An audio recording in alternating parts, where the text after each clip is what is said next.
Good morning बच्चों। चलिए class 8 निकालिए ग्रामर। आज पढ़ेंगे विशेषण। बहुत पढ़े बचपन से, वही लेसन है तो करोगे क्या? थोड़ा सा झाड़ पोछ मांझ के और अच्छा बना के रिवाइज कर लो।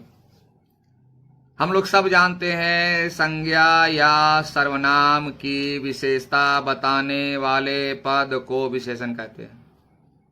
ये विशेषता क्या है? हर क्लास में बता रहे हैं।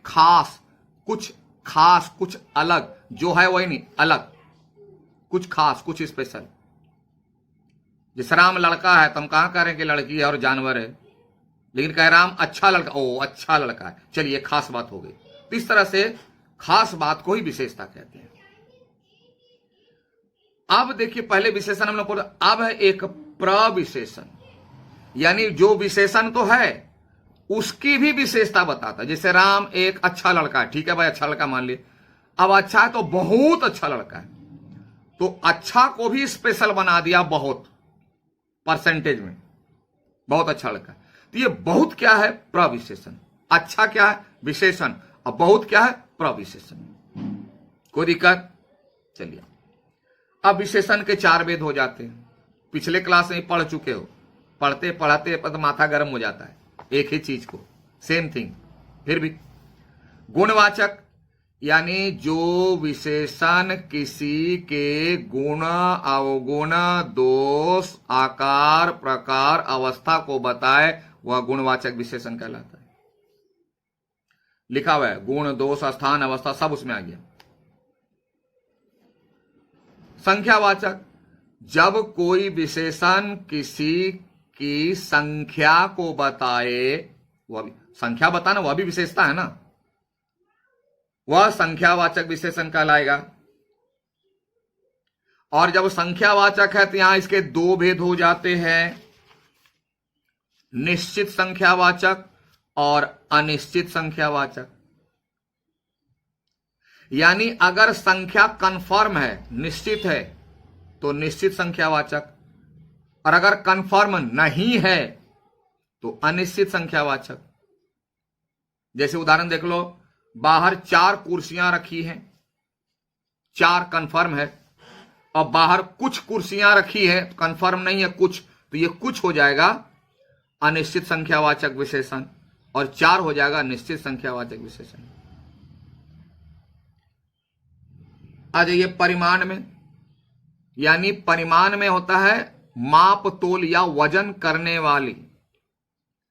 जब कोई विशेषण किसी व्यक्ति या वस्तु की माप करने या वजन करने वाली विशेषता बताए, तो ऐसा विशेषण परिमाणवाचक में जाता है।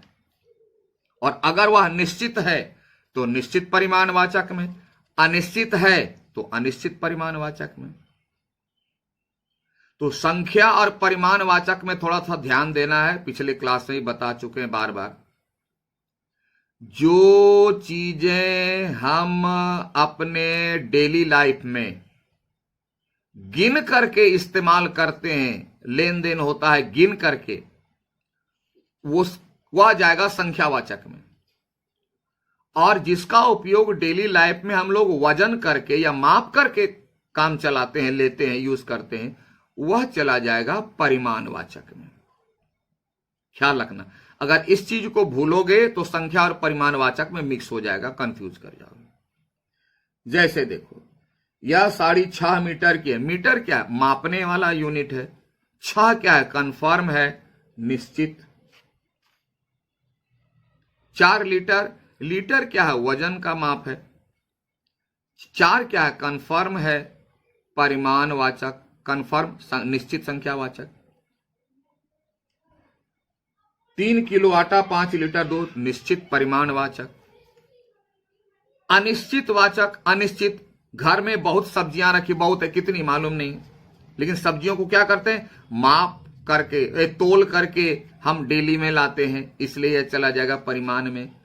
मुझे पानी थोड़ा दो, इसको भी मापते हैं और थोड़ा कंफर्म नहीं है, इसलिए अनिश्चित परिमाणवाचक में।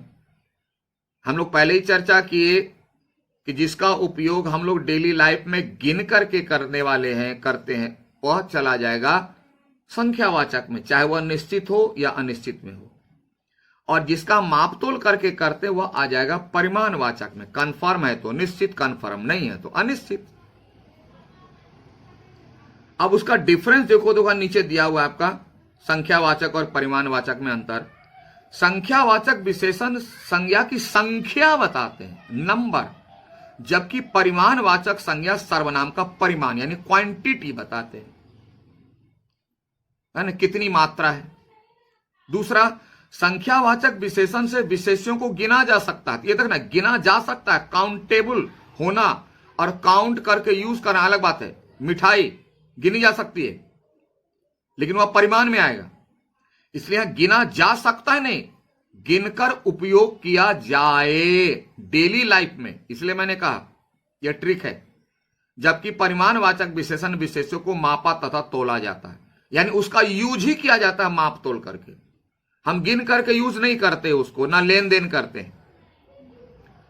जैसे बोले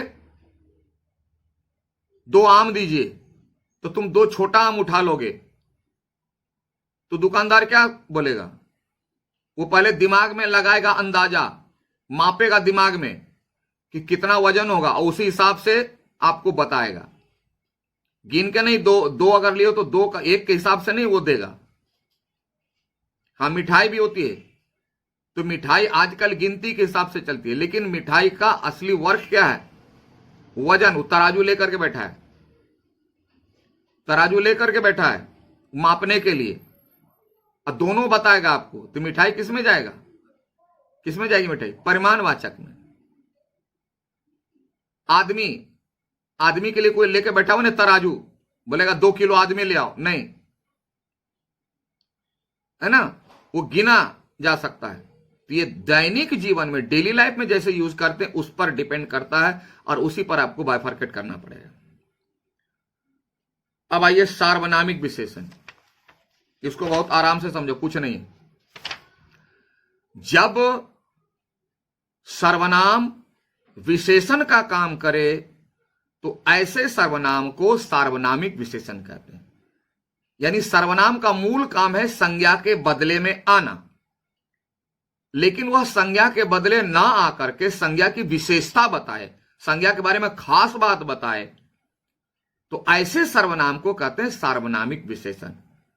क्योंकि यह जो विशेषण बना, विशेषण का जो काम किया है सर्वनाम, लेकिन विशेषण का काम कर रहा है। विशेषण किससे बना? सर्वनाम से, इसलिए इसका नाम पड़ा सार्वनामिक विशेषण। जैसे एग्जाम देखो, वह घर मेरा है, वह रियल में सर्वनाम है, यहां किसके लिए आया? घर के लिए आया, लेकिन घर भी है, संज्ञा भी है। वह घर, वह जो है घर के लिए आया। जैसे वह मेरा है कह सकते थे हम, वह मेरा है, घर ना बोल करके, सर्वनाम। लेकिन संज्ञा भी आई और सर्वनाम भी आया, तो सर्वनाम क्यों आया? तो घर की विशेषता बताने के लिए। वह घर के बदले में नहीं आया, घर की विशेषता बताने के आया, जो विशेषण का काम है।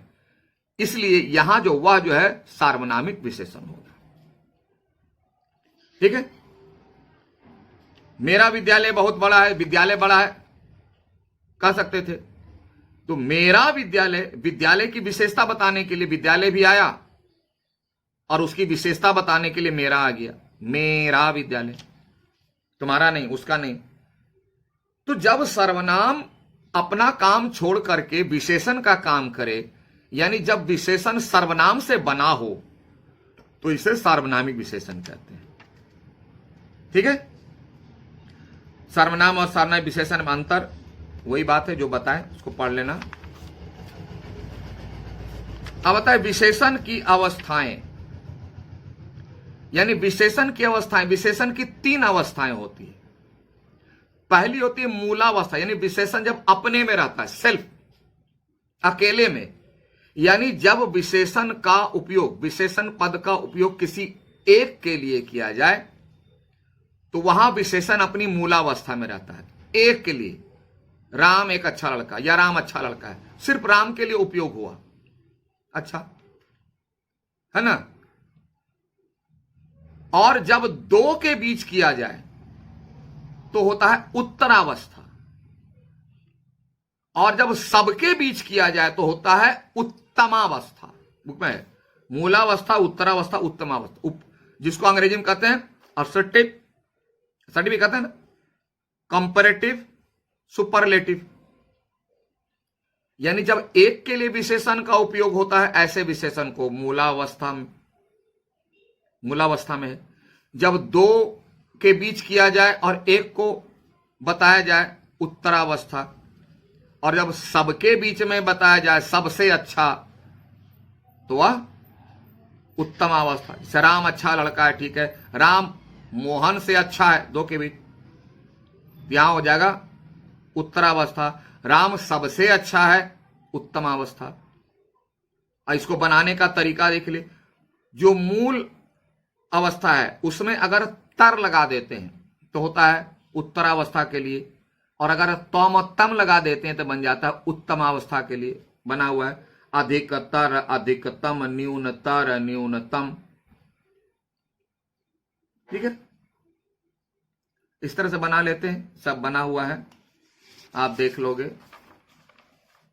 कोई दिक्कत है तो फिर से वीडियो देखो ना, फिर से पाठ को पढ़ो, समझो, प्रयास करो, मेहनत करो, कोशिश करो, और जब कोशिश करके हार जाओ, नहीं समझ में आए तो लाइव क्लास से जुड़ जाओ, पूछ लो, ठीक है। चलिए आइए तो क्वेश्चन पर दाग लगा लो। होमवर्क पेज नंबर 97 में आ जाओ। नंबर 1, 2 में देखो येलो बॉक्स में जो दिया वो भी लिखेगा, कलर नहीं करेगा, बॉक्स बना के लिख देगा ताकि हम देखें, नहीं तो हमको समझ में नहीं आएगा, हम काट देंगे। 3 नंबर,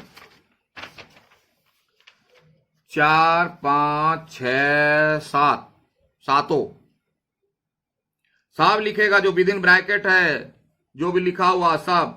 हमको समझ में नहीं आएगा, हम बुक लेके नहीं बैठते हैं, तुम्हारा क्वेश्चन देखेंगे, ख्याल करेंगे, रिकॉल करेंगे, आंसर चेक करेंगे, इसलिए क्वेश्चन लिखेगा, क्वेश्चन में जो जो लिखा है वो लिखेगा, और जहां रंगीन शब्द वाली बात है वहां अंडरलाइन कर देगा, रेखांकित, और उसको रेखांकित कर दो, कलर मत करना, ओवर राइटिंग मत करना, ठीक है। तो चलिए आज हम लोग विशेषण को भी कंप्लीट किए। Okay, thank you, have a nice day.